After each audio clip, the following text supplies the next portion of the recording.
21-22 अप्रैल को ब्रिटेन के प्रधानमंत्री बोरिस जॉनसन भारत के दौरे पर आए। इस दौरान दोनों देशों के बीच कई समझौतों पर हस्ताक्षर भी हुए। इसी बीच भारतीय विदेश मंत्री एस जयशंकर का एक पुराना वीडियो भी वायरल हो रहा है, जिसमें वो कह रहे हैं कि अंग्रेज भारत 190 वर्षों तक राज करने के बाद यहां से $45 ट्रिलियन लूट कर ले गए। आपको बता दें कि भारत 2024-25 तक 5 ट्रिलियन की अर्थव्यवस्था बनने का लक्ष्य लेकर चल रहा है। ऐसे में आपको भारत के विदेश मंत्री द्वारा कहे गए एक एक शब्दों के महत्व को समझने की आवश्यकता है। अपनी इस रिपोर्ट में चर्चा उनके इसी पुराने बयान को लेकर करेंगे। India actually had 2 centuries of humiliation with the West, because the West kind of in its predatory form came into India in the mid 18th century and continued almost exactly for 190 years after that. And it was interesting, I think a year ago, there was actually a very serious economic study which tried to estimate how much the British took out of India in value terms. And a very calculated math ended up put a number of $45 trillion at today's value. So that should give you a sense of really what happened in those 200 years. ये जो video आपने अभी सुना और देखा वो 1 अक्टूबर 2019 का है, जो कुछ दिनों से सोशल मीडिया पर चर्चाओं में है और देश की जनता इसे खूब पसंद कर रही है। आपको बता दें कि अटलांटिक काउंसिल के साउथ एशिया सेंटर ने विदेश मंत्री एस जयशंकर के साथ राउंड टेबल कॉन्वर्सेशन का आयोजन किया था। इसमें विदेश मंत्री एस जयशंकर ने अंग्रेजों के सामने बैठकर भारत में उनके द्वारा किए गए अत्याचारों से अवगत कराया था।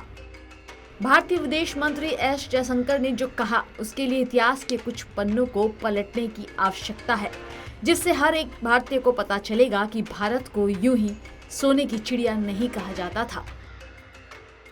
तारीख 24 अगस्त 1608, स्थान सूरत बंदरगाह, भारत। ये वो मनहूस तारीख थी जब अंग्रेजों के कदम भारत की पवित्र भूमि पर पहली बार पड़े थे। अंग्रेजों का ये उद्देश्य था कि वो भारत में अधिक से अधिक व्यापार करे और बदले में यहाँ की अकूत संपत्ति को लूट ले।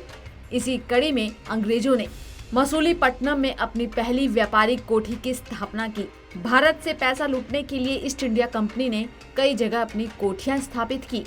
सन 1757 में प्लासी के युद्ध के बाद भारत में ईस्ट इंडिया कंपनी का राज हो गया। 1857 के पहले विद्रोह के बाद भारत में ईस्ट इंडिया कंपनी के शासन का अंत भी हो गया। इसके बाद भारत में ब्रिटिश क्राउन ने अपना नियंत्रण स्थापित कर लिया और यही वो समय था जब भारत में ब्रिटिश राज के शासन का आरंभ हुआ था। हालांकि इसके बाद भारत को लूटने के लिए डच, पुर्तगाली और फ्रांसीसी भी आए और उन्होंने अपनी कोठियां स्थापित करके यहाँ से काफी धन लूटकर अपने साथ ले गए। इसके पीछे एक प्रमुख कारण था भारत का छोटी छोटी रियासतों में बटा होना। भारत को आजाद हुए 75 सालों से भी ज्यादा का समय हो गया है और ये आजादी 200 साल की गुलामी के बाद मिली थी। ब्रिटेन ने इन 200 सालों में भारत को बहुत लूटा और भारत की अरबों की संपत्ति लूट कर ले गए। लेकिन कभी आपने यह अंदाजा लगाया है कि इन 200 सालों में भारत की कितनी संपत्ति को लूट लिया गया? चलिए आपको संपूर्ण जानकारी देते हैं। अंग्रेजों ने साल 1765 से 1938 तक कुल 9.2 ट्रिलियन पाउंड का खजाना लूटा था, जो कि $45 ट्रिलियन के बराबर है। साल 1840 में चीनी घुसपैठ और 1857 में विद्रोह आंदोलन को दबाने के लिए जो रकम खर्च हुई उसकी वसूली अंग्रेजों ने भारतीयों से की। भारतीय राजस्व से ही ब्रिटेन अन्य देशों से जंग का खर्च निकालता था और कनाडा, ऑस्ट्रेलिया जैसे देशों का विकास करता था। लेकिन कहते हैं कि समय का चक्र हमेशा घूमता है और घूमते घूमते एक बार फिर समय का पहिया 21 अप्रैल 2022 पर आकर ठहरता है। ये वो समय था जब ब्रिटेन के प्रधानमंत्री बोरिस जॉनसन ने भारत को दुनिया का सबसे बड़ा लोकतंत्र बताते हुए उसे अपना सबसे बड़ा रणनीतिक साझेदार बनाने के लिए भारत के साथ हर सहयोग करने को उत्सुक दिखे। इतना दमन और अत्याचार सहने के बाद आज भारत जहां खड़ा है वहां दुनिया के हर देश भारत को अपना सबसे करीबी सहयोगी बनाने के लिए आतुर हैं। ये हमारी बढ़ती शक्ति का ही असर है कि दुनिया का कितना भी शक्तिशाली देश क्यों ना हो, भारत उसको सच का सामना कराने में जरा भी देर नहीं लगाता, जैसा आजकल हमारे विदेश मंत्री एस जयशंकर अपने जवाब से सबका मुंह बंद कर रहे हैं।